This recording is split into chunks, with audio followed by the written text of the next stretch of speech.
Thank you. Shrimati Navneet Rana ji. अध्यक्ष महोदय, आपका बहुत बहुत धन्यवाद। हमारे मंत्री महोदय जी ने जिस तरीके से बताया, क्योंकि इंडस्ट्री को बिलोंग करने वाले हम आर्टिस्ट हैं, और जब ऐसी चीजें इमोशनली जब एक मंत्री महोदय के शब्दों में सभागृह में आता है कि स्पॉटमैन जो हमारी सेवा वहां पर आर्टिस्टों की करते हैं, या मेकअप आर्टिस्ट है, टेक्नीशियन है, लाइटमैन्स हैं, और जूनियर आर्टिस्ट हैं, डांसर्स हैं, कोरियोग्राफर हैं, प्रोड्यूसर्स, जिनके लिए ये बिल बहुत महत्वपूर्ण रखता है। इतने लोगों को चलाने वाला जो व्यक्ति है, जो प्रोड्यूसर है, पिछले बार जब हम पिछले सालों में देखते हैं 10 साल तक जो राइट्स उन्हें दी जाती थी, हर 10 साल में उन्हें जाके उसका रेनोवेशन कराना पड़ता था, वहां पर करप्शन होता था, अपने अपने हिसाब से सब चीजें काम होती थी। सर, पायरेटेड करके आज 22,000 करोड़ का नुकसान, इंडस्ट्री को जो नुकसान हो रहा है वो हो रहा है, पर हमारे देश को सबसे ज्यादा नुकसान इसके पायरेट्स के माध्यम से हो रहा है। तो मैं मंत्री महोदय का दिल से धन्यवाद करना चाहूंगी कि आर्टिस्टों के बारे में, कलाकारों के बारे में, मेकअप आर्टिस्ट के बारे में, स्पोर्ट्समैन के बारे में और टेक्नीशियनों के बारे में जिस तरीके से उनकी भावना है, हमारे देश को जो नुकसान पहुंचता है, ये बिल से कहीं ना कहीं उनको बहुत बड़ा फायदा हमारे देश को और हमारे इंडस्ट्री को। एक आर्टिस्ट होने के नाते मैं मंत्री महोदय का दिल से धन्यवाद करती हूँ। Thank you so much. हाँ, माननीय अध्यक्ष जी, मैं सिनेमा एक्ट 1952 के संशोधन विधेयक का समर्थन करता हूँ। माननीय प्रधानमंत्री जी, माननीय अनुराग ठाकुर जी का धन्यवाद देता हूँ। इसमें जो दुनिया में सबसे ज्यादा फिल्म बनाने वाली हमारी भारतीय इंडस्ट्री है, वो सबसे ज्यादा पीड़ित थी पायरेसी रोकने के लिए, और इसी बिल में उसका प्रावधान किया गया है। इसके माध्यम से जेपीसी में इस पर पूरी चर्चा हुई, अच्छा फिल्म इंडस्ट्री वालों से चर्चा हुई, और पूर्व में जो महत्वपूर्ण बात है कि पूर्व में सेंसर बोर्ड जो देता था वो 10 साल के लिए देता था, अब ये फॉर एवर के लिए हो गया। एक बार सेंसर बोर्ड ने पास कर दिया तो हमेशा के लिए रहेगा। मैं इसमें माननीय मंत्री जी का भी धन्यवाद देता हूँ, उन्होंने पायरेसी रोकने के लिए एक महत्वपूर्ण कदम उठाया है। 3 साल की सजा, वो 3 लाख का जुर्माना बहुत ही महत्वपूर्ण है पायरेसी को रोकने के लिए।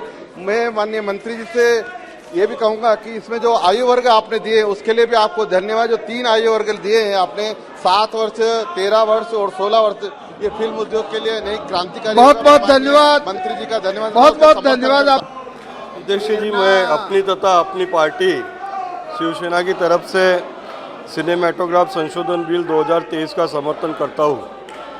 1952 का अधिनियम केंद्रीय फिल्म प्रमाणन बोर्ड यानी CBFS को फिल्मों में कटौती करने और उन्हें सिनेमाघरों और टेलीविज़न पर प्रदर्शन के लिए मंजूरी देने और फिल्म के प्रदर्शन से इनकार करने के लिए अधिकृत करता है। वर्तमान परिस्थितियों को ध्यान में रखते हुए इस कानून में संशोधन बहुत जरूरी था, इसलिए संशोधन बिल संसद में लाया गया। अध्यक्ष जी, विभिन्न कार्यकारी आदेशों, सुप्रीम कोर्ट के निर्णयों और कॉपीराइट अधिनियम 1957 और IT अधिनियम 2000 जैसे अन्य कानूनों के साथ इस कानून का सामंजस्य स्थापित करना बहुत जरूरी था। अध्यक्ष जी, CBFC द्वारा सार्वजनिक प्रदर्शन के लिए फिल्मों को लाइसेंस देने की प्रक्रिया में सुधार करना और प्रमाणन के लिए वर्गीकरण के दायरे का विस्तार करना इस विधेयक का मुख्य कार्य है। अध्यक्ष जी, पायरेसी के खतरे को रोकने के लिए फिल्म उद्योग की फिल्मों के अनधिकृत प्रदर्शन और रिकॉर्डिंग के मुद्दों को संबोधित करने के लिए भारी मांग थी, क्योंकि उन्हें सालाना भारी नुकसान हो रहा था। ये विधेयक वर्तमान समय के अनुरूप प्रमाणन प्रक्रिया को और अधिक प्रभावी बनाएगा। अध्यक्ष जी, फिल्म पायरेसी के खतरे पर व्यापक रूप से अंकुश लगाने से फिल्म उद्योग के तेजी से विकास में मदद मिलेगी और क्षेत्र में रोजगार सृजन को बढ़ावा मिलेगा। अध्यक्ष जी, इस विधेयक पर कुछ चिंताएं भी है, जैसे कि OTT प्लेटफॉर्म बिल के दायरे से बाहर अगर कोई अनसेंसर्ड फिल्म OTT पर प्रसारित हो तो क्या होगा।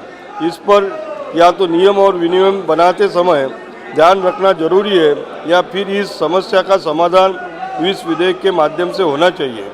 अध्यक्ष जी, आयु उपयुक्त श्रेणियाँ स्वनियामक है। इस विधेयक में माता पिता और अभिभावकों पर ये निर्धारित करने की जिम्मेदारी डाली गई है कि सामग्री किसी विशेष आयु सीमा के दर्शकों के लिए उपयुक्त है या नहीं।